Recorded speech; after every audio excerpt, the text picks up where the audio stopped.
I have a surprise for you. We'll see if it works, this surprise. I'm nervous. I'm eating a taco. I'm so nervous. So the background is that I've asked someone to play your husband What? on this little semi-arc, yeah? And it's not Xavier. Spoiler alert. Uh-oh. It would be hilarious if it was your actual husband. That would be so funny because I was just talking to him in the kitchen and he wasn't aware I had a recording. So that would have been hilarious. How was your usual mornings like?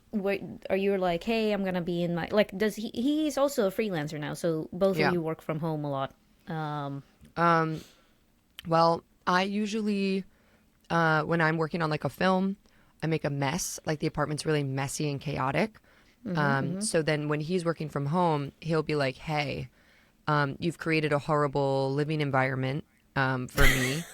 And if we could just take 10 minutes this morning, I'd love to clean it up because I can't live like this. And then I'll go, you're absolutely right. You're absolutely right.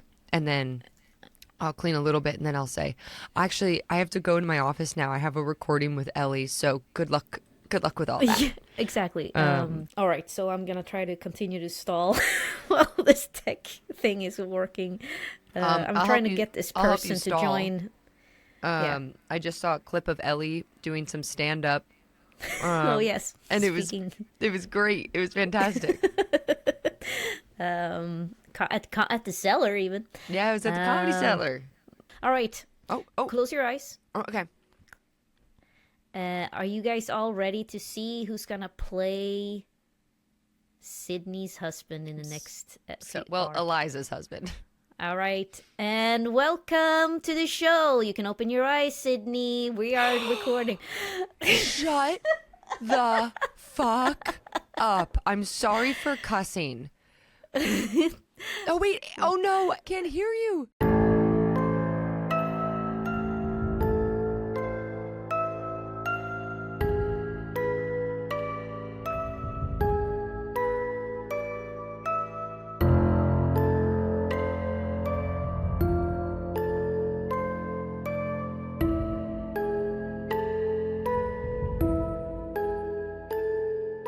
All right, so we'll pretend that this is the first time Sydney found out that it was Anne.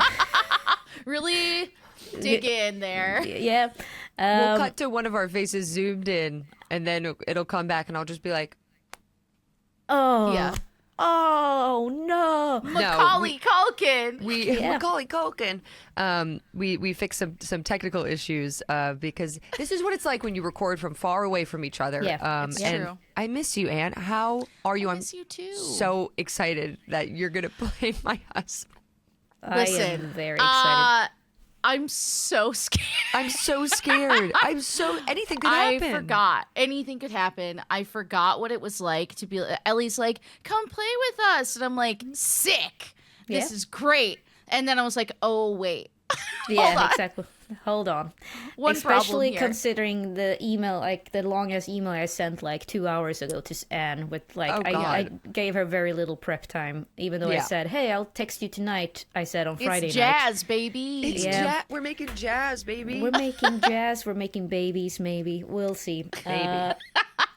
But we want to, the fans want to know, Anne, where are you? Why did you leave us? When are you coming back? And ditch your husband in Seattle and to return to New York, garbage city. Thanks, fans. Yeah. To our garbage city. I miss the garbage city. The garbage city was great.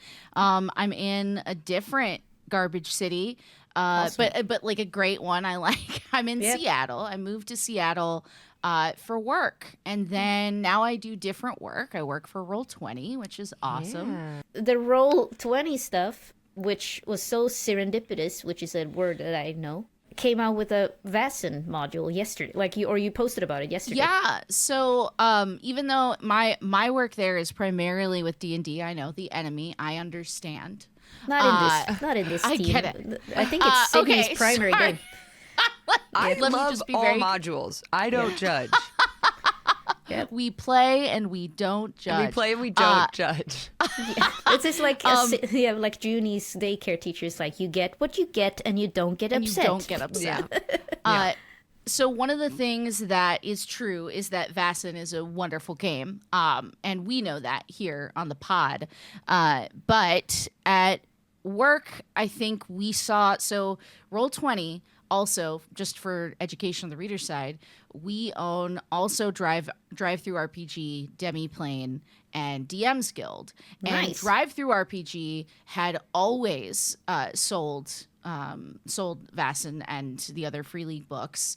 Yep. And so I think it takes time to get sheets set up, and with the game doing as well as it is, I don't really know. I'm not on that team, but I was like really shocked to see that it wasn't on our Roll20 marketplace, like the official rules modules. Like obviously people can still use the VTT for whatever games they want, but it helps when you get access to like sheets and rules modules and stuff. And so it's really exciting. I was excited to see that team from Drive Through RPG be like, yeah, we're doing it. We're bringing it to Roll20. So that just launched yesterday as of recording.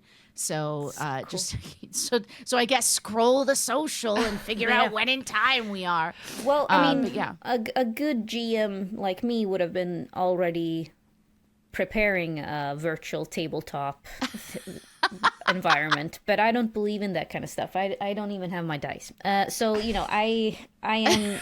I don't even know who I am. I've tried. I know who I am. I know who I've failed in a previous life, and I will say. I have tried Foundry. I've tried Roll20. I think we played it on Androids. Like we used Roll20 for Androids and Aliens back in the day. But I don't have. I mean, I try. I probably have one of those diagnoses where I open something, panic, and then close it. So I haven't given it a proper chance. But I will. I think any VTT onboarding is hard.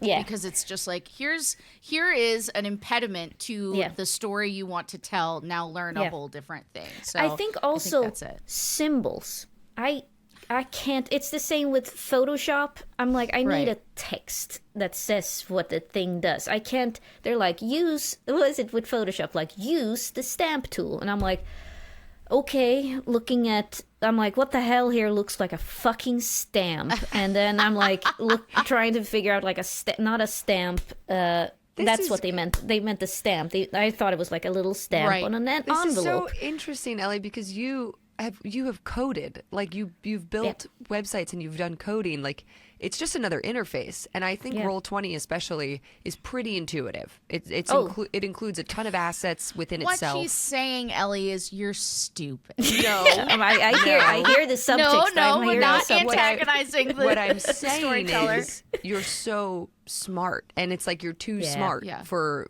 simple interfaces. Yeah, simple. The other thing exactly. that happens, that's why I'm such a successful programmer today and making a lot of money. Yes. That's what I think. Also, what happens is like all these VTTs, they make updates as they should, trying to give their communities what they want. Roll20 included, and the face of Roll20 now, even compared to when I was like running the what people see on Androids and Aliens portion of my short-lived tech producer life with y'all, like it looks almost completely different. Yeah. Okay. And so like the fact that like your chat and your other tabs are on the right and the like little symbols are on the left is the same, but what symbols you have available to you, what is available to pro subscribers versus free, like all that stuff changes. And I can tell you, I have learned some stuff since working there that I was like, this is new, and they were like, this has been here for 5 years, and I was like, cool, great. I would love so funny. I would love like a walkthrough with that if we're gonna continue to be like I realize that that's probably what you have to do, but the thing is, it's the same with like having maps in real when you play for real, like around a table, I've talked with Sydney already about this, but at the Free League convention last weekend, I walked into a room and there was like 2 tables with a ginormous town built on them. Like really cool, like so good. very Dimension 20. And I walked into that room, was too nervous to ask. I'm like, what are you doing? What game? So I actually don't know what game. What are this? What are you doing? What are this? This look town? And they, but it was like 5 men standing around the tables, as they so yelling, often do. yeah, yelling and throwing. But it wasn't. I think it was a card game. I'm not sure, but it looked really, really cool. And I was like, man, it would have been, if you have like unlimited funds, to have, be able to actually like, oh, we're walking through, we're playing this, whew, and now you get into this. I mean, basically Dimension 20. They have that, right? They have issue. Yeah, they do. They have an amazing art team that builds them wild minis that are really, and like terrain and stuff. It's super dope. And the biggest issue, though, is the storage for when you're not using it. Of course. Like, the reason all of these large shows have these things is art direction, budget, and they have a studio to store. I was going to say, shit. exactly. They don't have like toddlers who will eat your stuff. I live in a 2-bedroom apartment, and I have precisely enough miniatures that can have homes here. And when I get a new miniature, it means it's time to say goodbye. We got to vote someone out of the Big Brother house at that point. Oh, my God. Yeah, well, we're not sponsored by Roll20, but thank you for at least telling us that there's some great stuff about. I mean, I just want to make as if any listener has ever been like fucking shills. No one has ever said that, and I'm still being like, this is all. We're not. If you can't tell from my being like, well, I don't work on that team, but it's cool what they do. This was off the cuff. But yeah, if that is ever a thing that Ellie, you want, like, you know where to find me. I can connect you to the people. Definitely. I just want to. You know what I want? I want a hug. And then I want to hang out with other nerds always. Like, I wish my job was more like to just go from convention. I wish I had something to sell. Like, I wish I could be one of those people with like carpet salespeople to just go to convention and be like, I have my little booth over here where I sell these things that people need. And then I get to go around and hang out with other people and see what shit they're selling. It sounds kind of like you want to be a witch who sells things at a farmer's market, and I am here for that for you. And that is, if you asked what Seattle's like, hey baby, anyone over 40s, probably a little witchy, and I am here for it. Like erection enhancer woman, I will be that. Okay. Wait, you guys we're not on board with sure. that. Huh. Yeah. And we love you and we support you, right, Anne? Yeah. We listen and we don't. We listen and we judge. don't judge. You get what God, you get. I miss you guys. I miss you so much. This is like back to. So Sydney said like she's a little frazzled this morning because she still has not found her character sheet. Okay. Don't tell everybody. I'm struggling because so Ellie and I normally record in person at Ellie's apartment, and before she left for Sweden, I'm pretty sure, I'm almost positive, I took my character sheet and my notes and my camera that we use for one of our setups, because she was going to be gone for like 3 months. So I was like, I'll take this, and then when we record remotely, I'll have it with me. And now, 3 months later, Sydney probably put it somewhere safe. She probably put it somewhere so safe. And if only Sydney could remember where that was. Immediately blamed her husband as well. Yeah, I did. Like, he wasn't in the room, but if he overheard it, he would have been upset. So I'm sorry that I said that, Xavier. But I was like, he probably threw it away. No, I mean, that's the thing. When you're like angry with yourself, I also immediately go to the nearest person. I'm like, it was probably also Chris. Screaming at your child, shaking your child. Where is it? Where is it? Where's Batman? Yeah. But it's fine. I'm mostly sad for your note taking because you had some good notes. I took such good notes, and I have a feeling I'll find that notebook. And if I find the notebook, then I will be able to find the character sheet because it's like a trail. I'm sure it will lead me. You didn't find it in your house, right? I've looked in the boxes, but I am gonna look through in the boxes all. Too. I did found Henrik O'Doherty's character sheet. Handsome devil. But the fortunate news is that we don't necessarily need your character sheet. I mean, we will still have to improvise your numbers a little bit. Yeah. But that's okay. I've sent some numbers to Anne too. I just want to basically give you guys a fighting chance to not die in this adventure. Thank you. But well, let's fucking jump into it. We've bullshitted enough. It's already 11:15. I don't know you guys' schedule, but I have children to pick up in a couple of hours. And then, and I think Anne has a full-time job, and Sydney, you probably Turns have out something. that, yes, in fact, I do. Yep. We're gonna find ourselves in England. So here's the thing, Anne. And you're just gonna have to jump into this, and we'll see what happens. I'm ready.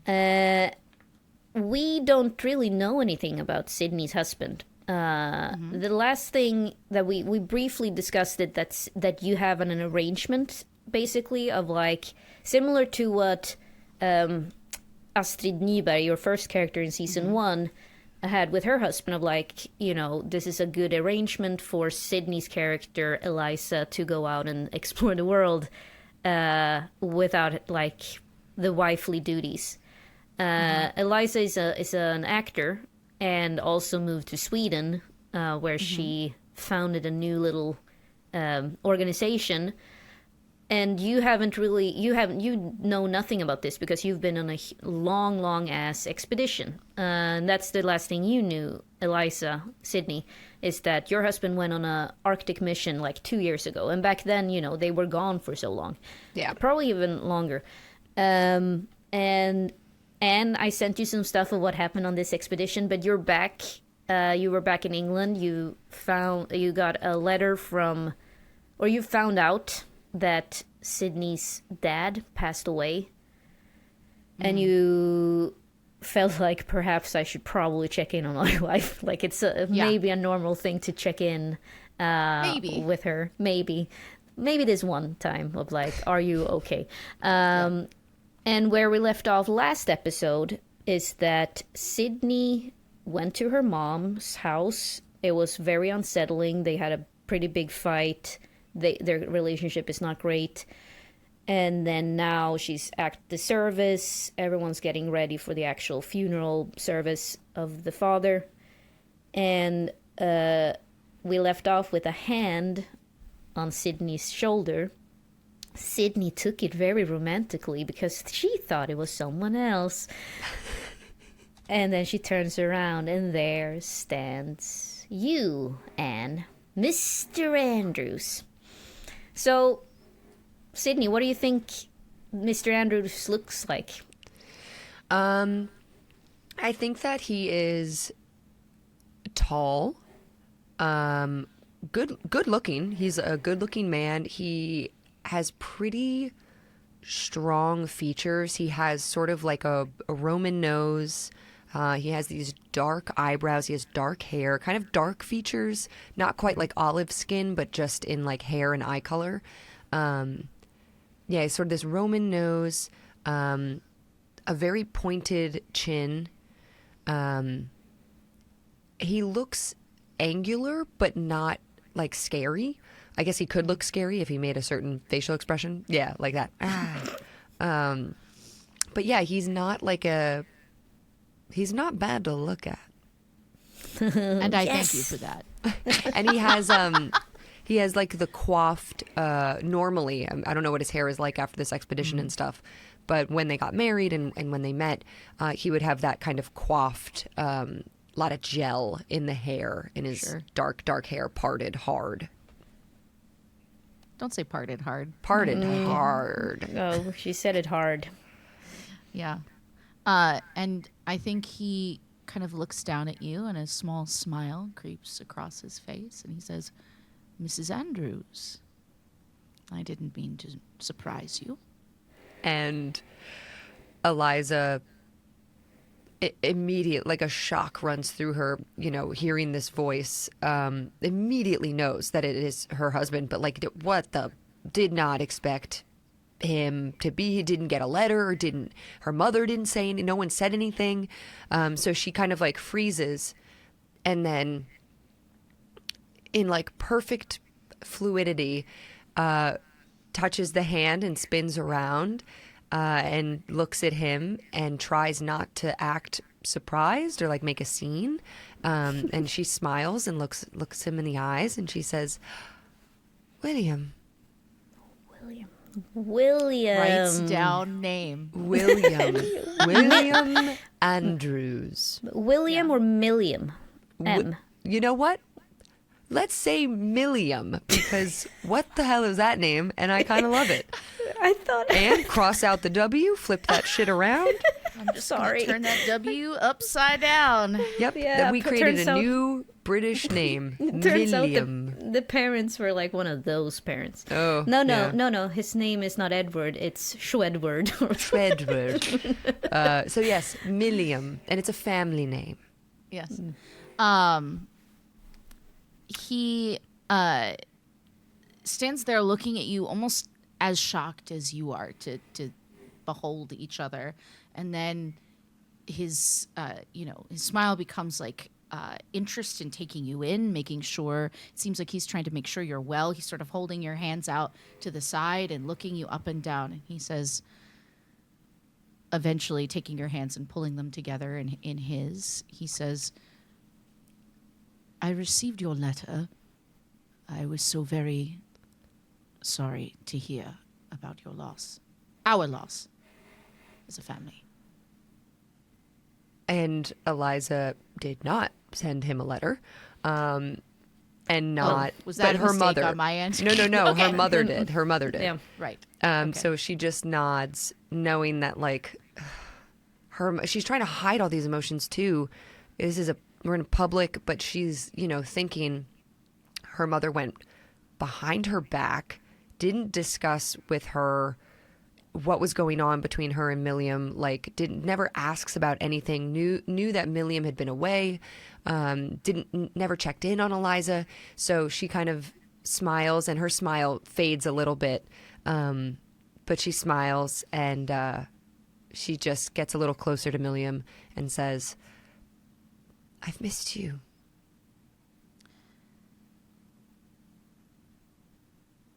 He closes his eyes as you say that, and you see him just sort of take in the feeling of those words, and then very solemnly he says, and of course I have worried about you and thought of you always. And I turn. Milliam, you see a handsome but nervous-looking man standing to the right of Eliza. Mr. Olaf, Okay. Eliza's companion. He stretches out a hand. Mr. Andrews, Olaf, nice to meet Call you. me Mill. Mill. Call me Mill. Call me Mill. Milliam, huh? That's an interesting name. It's a family name. Anyway, Olaf, this is my husband. Milliam. Your husband. Yes, her husband. This is Olaf. Olaf. She takes his hand, or he takes his hand and kind of gives it a good tight, firm squeeze. I'm one of Miss Andrews' colleagues.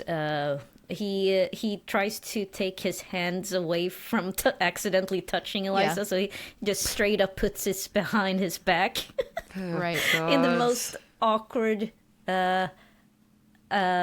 not very innocent, but like trying to be so innocent, and he literally moves from one foot to the other as if he's extremely casual about the situation. And Milliam says, that's so funny. I have not met one of my wife's acting friends in a while. Actually, Milliam, Olaf is a private detective. We met in Uppsala. He's not an actor. But your beautiful wife is a fantastic actor. She is just a beautiful, charming actor. Yes. indeed. very successful. She just did a play in Stockholm. I wish you could have seen it. Milliam just returned to England. From the Arctic, you see. I'm a geographer. Right. By the way, you, Eliza, you see that even your husband seems like he's changed. He seems like he's aged a lot more than from last time you saw him. You can even maybe see that there seems something is wrong with his left ear, as if he's had like frostbite or something. And you can see creases in his entire face, that he seemed like he's gone through some harsh times, like he's sunburnt from you know, that extremely bright sun that can be up there and the snow. That is quite impressive, Olaf says. The Arctic. It must be cold up there. He kind of like senses Eliza looking at him and almost like nervously tucks hair, like pulls hair over that part of his ear that he knows is still looks pretty gnarly. And he says, yes, it's very dangerous to do these types of things, but an investigation, that sounds serious. Darling, are you well? Is all well? Yes, of course. I had Olaf look into the property that I received from my aunt. Just wanted to make sure everything was on the up and up. Right. I'm not familiar with the language, but Olaf spoke much better Swedish than I ever could, though I've improved quite a lot. If you'll excuse us, Olaf. And she takes her husband's arm and kind of walks more into like the procession area of the funeral, and she's telling him like, he was mentioning a play that I was in. It was actually in Stockholm. It was quite lovely. But how have you been? And you know, like their voices kind of fade, and she just wants to like get away from Olaf. It's just there's too much happening. She wasn't prepared to see her husband and can't do all this explaining. And does she even want to? Does she even want to explain Uppsala and Egerkrans and like so much has been going on in her life. So she just kind of asks Milliam to tell her, you know, tell her everything. Yeah. He immediately sort of straightens and says, well, I'm afraid not much to tell. As you can imagine, in the Arctic, there's lots of ice and snow and one problem after another. We were stuck in an ice flow for many weeks at one point without supplies. Luckily, we were able to make our movement forward from there, but mostly adventures like that. I wouldn't want to worry you too much, but as you know, I'm a rugged adventurer with the ability to know what's what, of course. Of course. But I had friends out there, and we kept each other company, as I'm sure you have here with Olaf. And many other friends that I've made. Uppsala is quite a lovely place. You'll have to visit. I will have to go back after the funeral, of course. I'm in charge of the property there now, and there's much to be done. It's quite old. Is it? Mm. Tell me more about it. I mean, I am curious to know about the castle, and it seems so strange to receive it. Well, my Aunt Christina was a strange bat. It's not much to tell. It's archaic in many ways, not like London. The people are kind, and she's just like trying to think what she can say without saying much. I've rented rooms to a few boarders. Trying to clean the place up has dug into my purse a bit. And I suppose that's all. I've become sort of a magnate, a landlord, if you will. As you guys are talking to one another, you notice that the church bells, I am not incredibly familiar with Christian burials, but is there church bells in the beginning of a service? I think so, right? It's Sure. like they're calling into sure. You hear the church bells, and this sort of somber mood silences everyone in the church. A couple of men are carrying in a large chest. No, not chest. Yeah, what's it called? No, it's not Casket? Casket, not a chest. It's a treasure chest. No, it's okay. I'm trying to set this super I sad... open it up and loot it. I don't. I'm trying to make it like a sad funeral happen, and immediately like, it's a treasure map. And no, it's the 4 large men carries in a casket. Beautiful song can be heard from somewhere above, and it is quite a regular funeral in the beginning. But Eliza, Yes. How about your roll observation? Observation. I'm I so think you- good at that. You have good in empathy. I know you have 5 in empathy, like the original, like the ability stat. Yeah. So you should, if you had like 2, like, so you have either 7 or 8. I think I have 7. Okay. I'm going to Oh, confidently wow. say I have 7. Okay. Wow, no successes. Can I do I want to push? Do you? What'd you say? I said, do you? I don't know.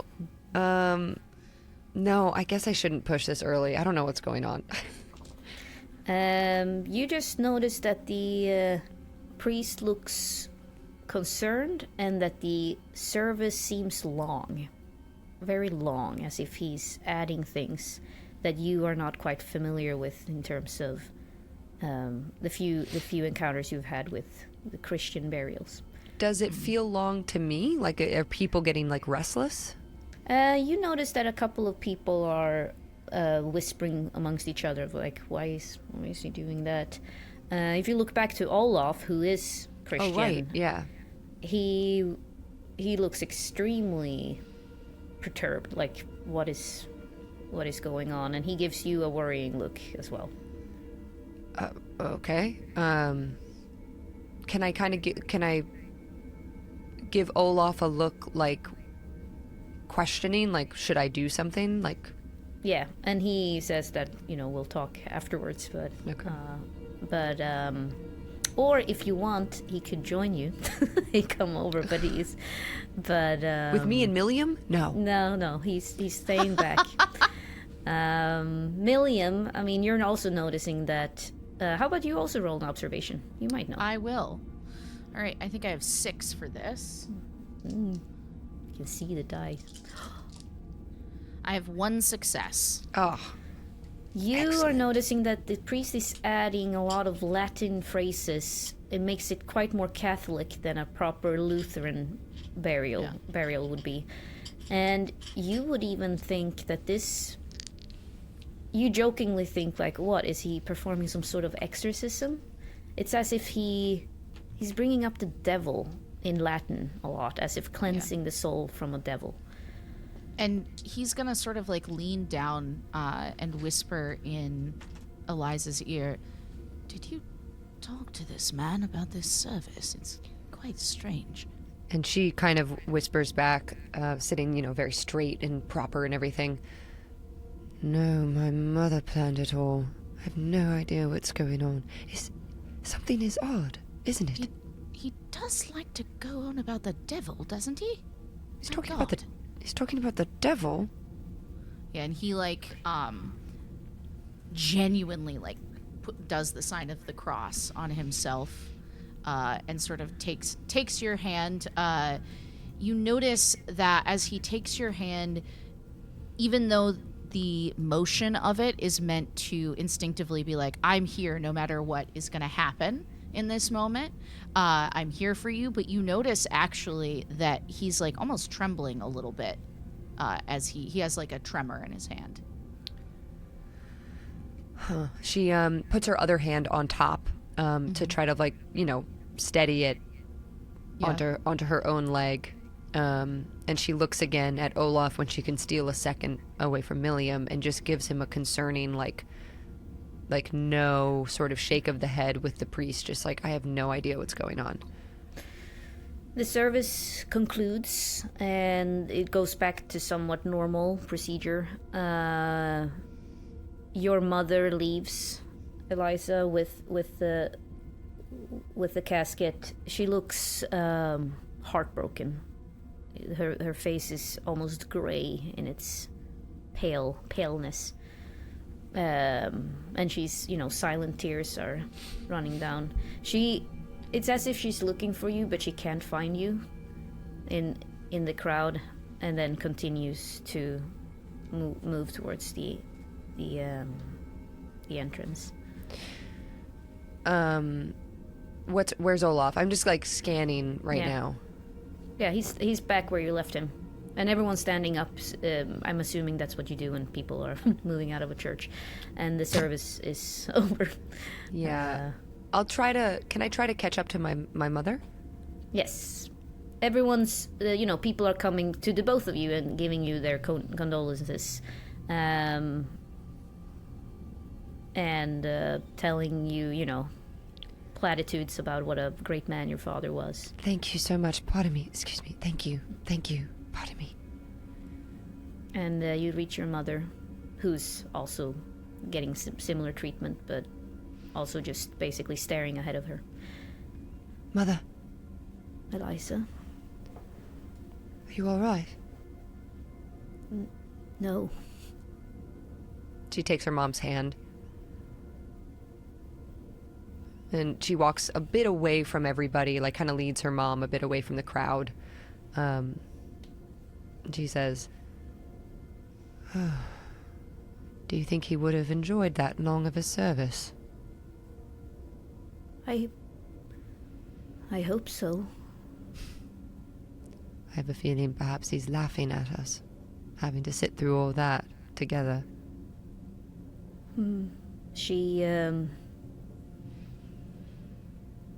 She's clearly hiding something, but she does not seem like she's mean-spirited currently. Yeah. It's more of a nervous. She's looking nervously towards the priest, who's giving her a nervous look back.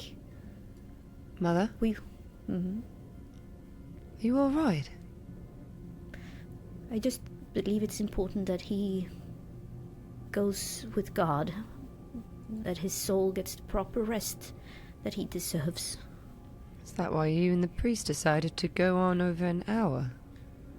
It might have been necessary. Mother, what is going on?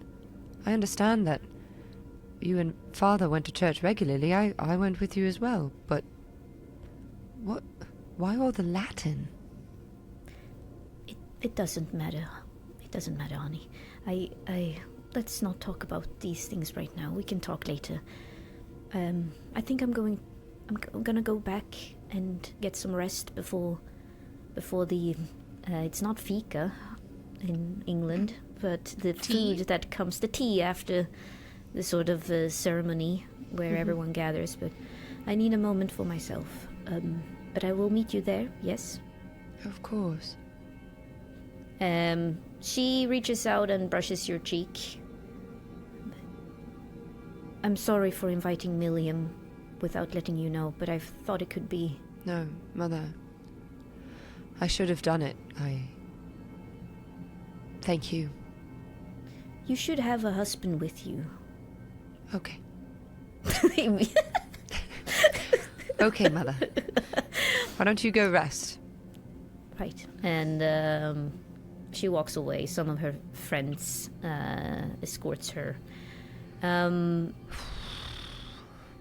suppose Milliam and Olaf, you're left behind, but Olaf is terrified of like getting near Eliza at this point, so he's just like, what a beautiful service. And he says, it was long, wasn't it? Right. Lots of yeah, Latin.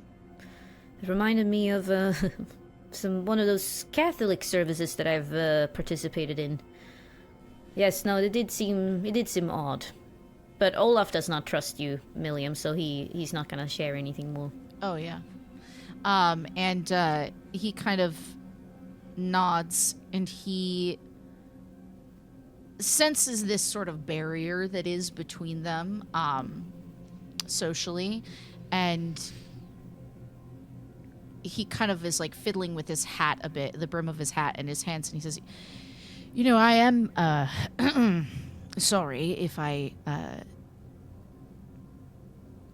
gave offense when we first met. It is unfortunate to be connected with my beloved after so long apart, and I suppose I should be grateful to you for what you have done in helping her establish herself at Gillenkrans, Gillen... Guy. Gillen... It doesn't matter. It doesn't matter. Kratz. But Kratz. Yes. I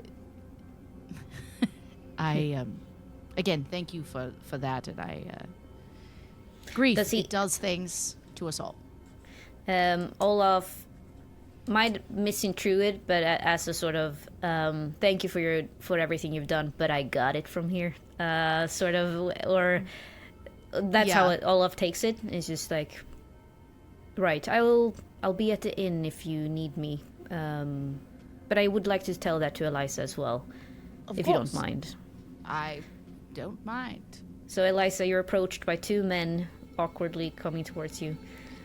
One of them is your husband, and one of them is Olaf. And one of them is my friend. Friend. Firmly in quotation marks. Friend. And Eliza kind of perks up and just looks at the two of them walking over. Eliza, I will be at the inn, but I think we could catch up later. Excellent, Olaf. Thank you so much again for coming. It means so much. Mr. Andrews? And he Mr. nods. Olaf. Kvist, Mr. Kvist, but doesn't matter. Anyway, and he also walks away. And he says, how was your mother? Oh, who's to say? That woman could have a conversation with a brick wall. She's so difficult sometimes. I'm sorry. I shouldn't bother you with all this. You've just gotten back, and here I am diving right back into my familial unnecessaries. I am here to be here for you. It is all right to grieve. It is normal. It is a part of life. And it is, I think, what we agreed to do when we stood up there. And, well, not there specifically. And he, like, motions to the altar at the front of the church. And he says, I know our marriage hasn't looked quite like how other people would imagine it, but I hope that you have found comfort in the things that fulfill you most in my absence.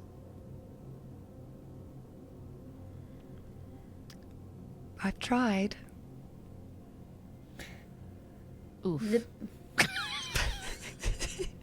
Jesus Oofa Christ, doofa. Sydney. The priest walks over to you, Eliza. I'm so sorry for your loss. Fuck you! No, I'm just kidding. She spits on him. Well now. Well now, that is unladylike. He was a very fine gentleman, a friend of the church. Thank you, Father. I'm sorry we haven't had the pleasure of meeting. Father Brow. Don't say Christmas. I was Father like, Brown. don't say Christmas. Father Brown. Father Brow. Father As an Brow. eyebrow. As an eyebrow. Thank you, Father Brow. May I ask the scriptures that you... Sorry. What? I thought of, like, his first name is Lash. Never mind. Flash Brow? It's so stupid. It's like a Swedish joke. I had a priest, actually. Oh, I didn't have a priest, but like a pastor in my Swedish church. His name was Father Bryn, which is brow, and I thought it was funny to call him eyelash, like. But like, wait, hold on. I'm sorry to do this because we were really establishing a feeling here, but I have to stop you because you're calling this a Swedish joke as if everyone in Sweden, like they all talk about that guy that I saw in church that one time. Every man jack of them. A very well-known Swedish idiom is this one reference. Truly just me and my sister had a laugh about that, but anyway, yes. The first citizens of Sweden, you and your sister, established this joke. Yeah, but sorry, Father Lash Brow says he's serious. He looks actually distraught and concerned. That scripture that you read for my father's rights. What was it? I wasn't familiar. It was your mother and I agreed that it would be prudent to make sure that your father gets the proper burial he might require, given his death. What? Given his death. Your mother haven't told you. I understand. Darn it. I was sworn to secrecy, but it was required that your father had a proper burial, so he would make it to heaven. I did my best. I don't understand what you're saying, Father Brow. How did my father die? What would exclude him from heaven? I suppose since you're the daughter, you. Yes, I am his daughter. And you deserve to know, but your father, he killed himself. And that's... What? A suicide. My father did not kill himself. My father was sick. Lower your voice. No, I will not lower my voice. How dare you? It's true. You should talk to your mother. And you should learn when to speak and when not to. Then you should read the proper scriptures at a burial, not going off in Latin, something that no one here understands. How dare you? Suicide is a terrible sin. Stop saying suicide! My father did not commit suicide. My father was not suicidal. And Milliam sort of like straightens and makes himself as tall, not like in front of her, but beside her as he can. And he says, "Sir, I'm afraid you'll have to be more specific. You'll have to understand if this is entirely a shock to hear, and one that we do not necessarily believe him to have been capable of. What? If you need to step into private and tell us more information, I understand that you don't want to upset the flock." Well, for his own reputation's sake, and for your mother's sake, and for, frankly, your sake, Miss Andrews, or Mrs. Andrews, I wanted to protect your integrity and not tell the world what happened, but your father was under an enormous amount of grief and pressure. I try not to judge. The final judgment is always with our Lord Father.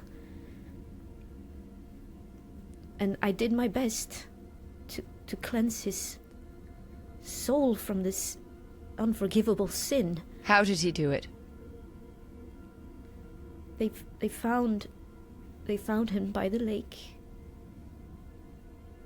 He had you don't want to know these details. Tell me now. He drowned himself, and he left a letter with your mother. And Eliza just walks away. Yeah, we see at the mention of the river and the drowning, a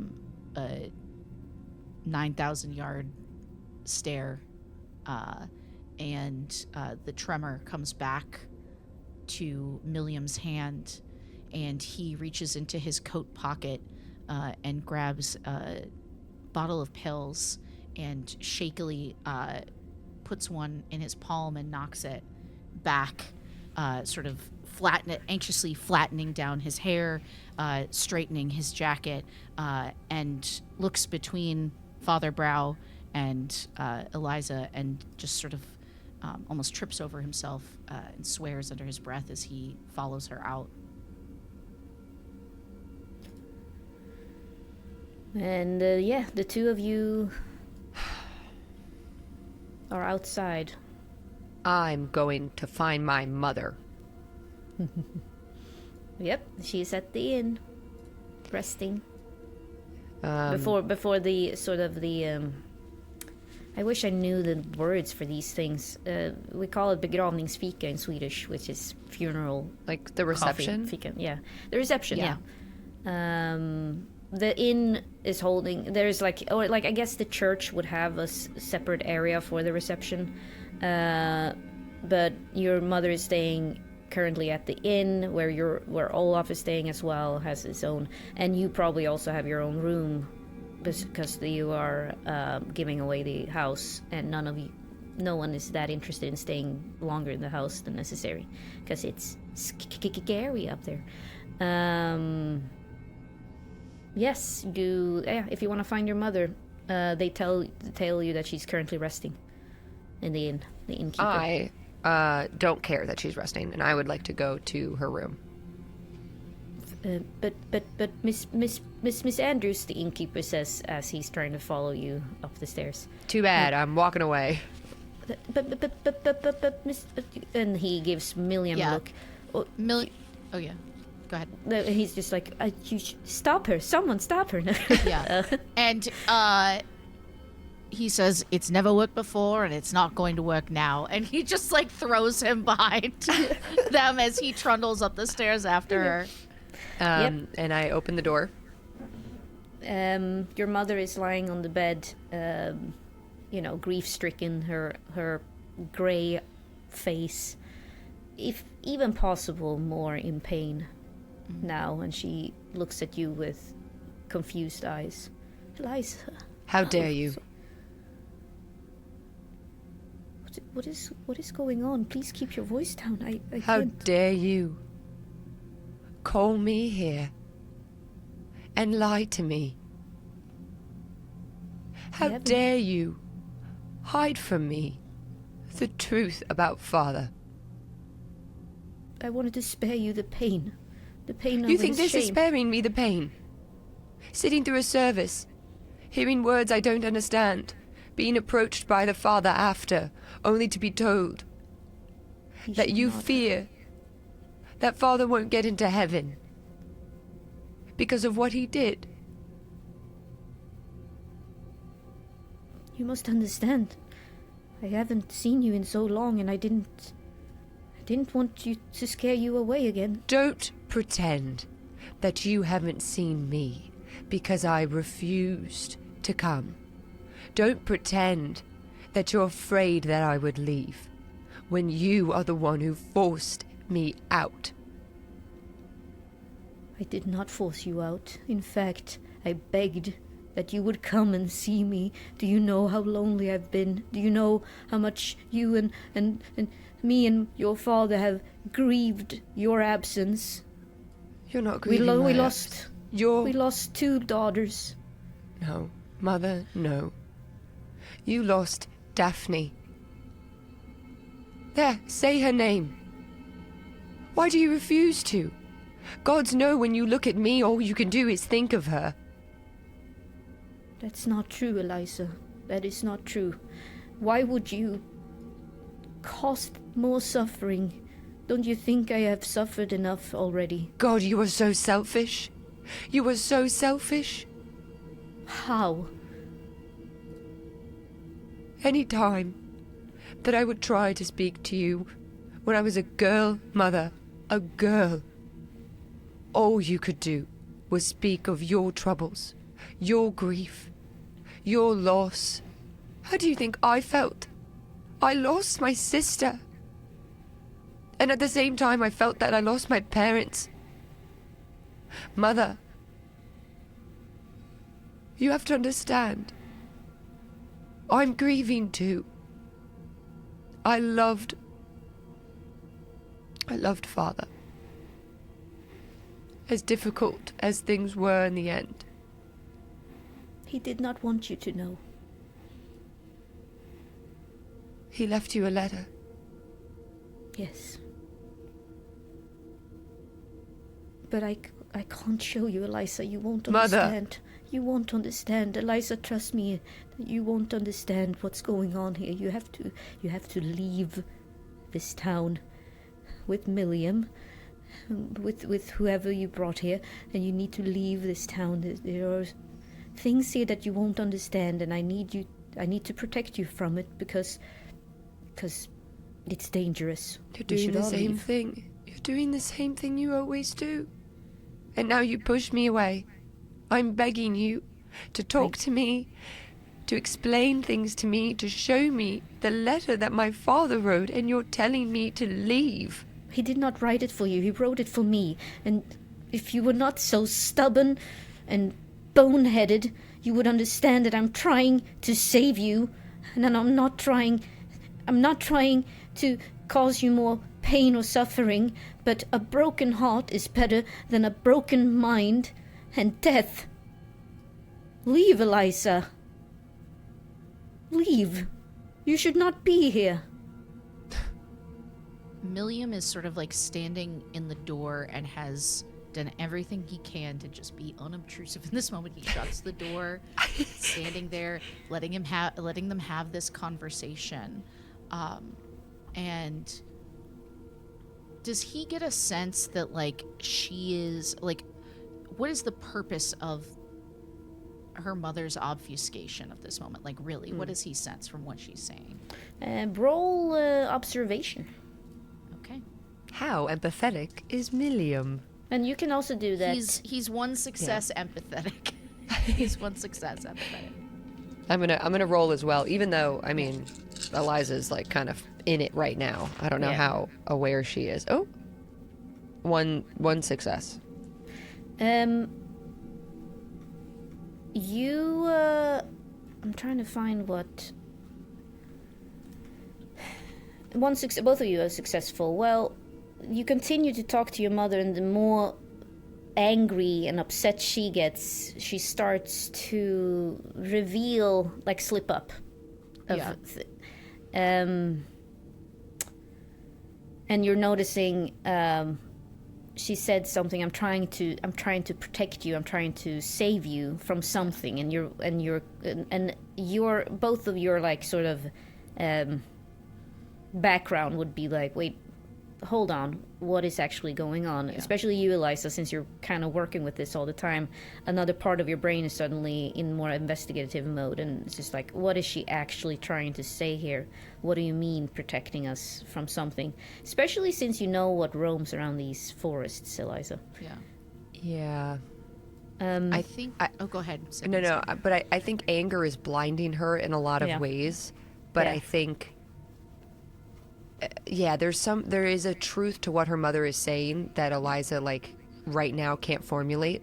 But I think it makes her not jump back in and, like, lash out. There's, like, a lull now. So in this lull, in this moment that's just kind of, like, expanding between them awkwardly in the room, I think Milliam realizes that this woman has lost her husband and a sense of, like, gravity tethering her to the earth. And mistakenly, as most white men do, he's like, I'm the man. I can solve this. And so he sort of, like, straightens. You see, like, he's sweating from the brow as she's being so cryptic about this strangeness and trying to save her. And he says, Madam,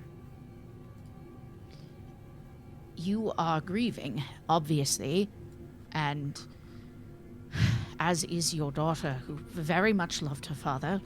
That much is clear to all of us. But you, in your desire to protect her, you are treating her like, well, a child. And she is grown. She is married, and she deserves the truth. And if you can help her to that, I think it can help you both towards some kind of closure. And he sort of like takes a knee next to the bed where she's sort of sitting, and like reaches out and puts a hand on her, meaning to try and like comfort her in this moment, give her the "we can handle this," whatever you're about to say. Roll manipulation. And thusly I shall.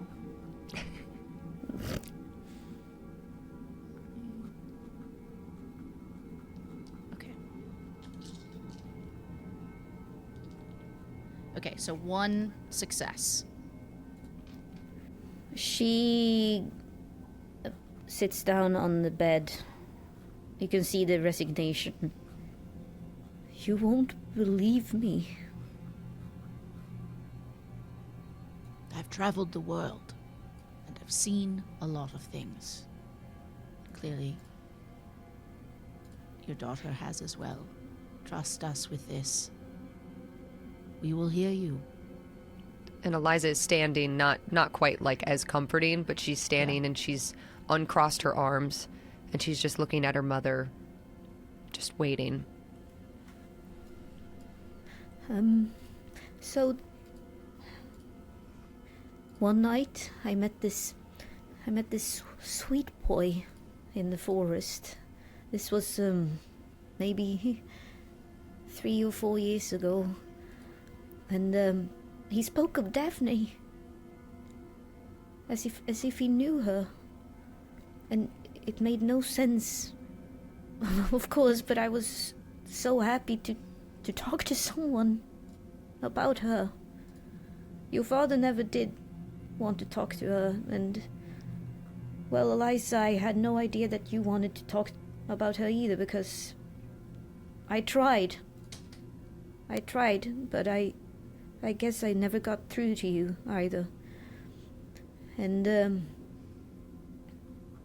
so I went back every night, and I spoke to this boy. But after a while, it was as if I did not have a choice anymore. I went there, against my will, night after night, and he kept asking for food, he kept asking for toys. Eventually, he kept asking for other gifts. It's been like this for years. And I never dared telling anyone because I frankly didn't even know it was real. I woke up in my own bed every morning with this splitting headache. And then one day, though, I realized that I could join him. Because if I did, he promised me that I would be reunited with Daphne. And so I prepared that. I prepared everything he asked of me. I brought the offerings. I did the ritual that he instructed me to do, and then we would be reunited. That's what he said. But then your father found out. He stood there one night, and he said that I can't do it. He said that I can't do it, and that he should go in my place for this creature, this evil, grotesque monster. It would take him instead. Your father saved me, but in doing so, he committed the worst type of sin a person could ever make. The creature took him, Eliza. That's why I asked the priest to save his soul. I know I'm not making any sense, but this is the truth. It is the truth. I am not insane. But there is a monster, and that's why you have to leave. There's a creature in the lake, and you have to leave. Oh, Mother. And Eliza just goes to her mom and gives her a huge hug and is sobbing. And like as they connect, he sort of like pushes up to his feet, awkwardly holding his hat in his hands, like, okay, that I put that back together. Huzzah, is kind of the vibe.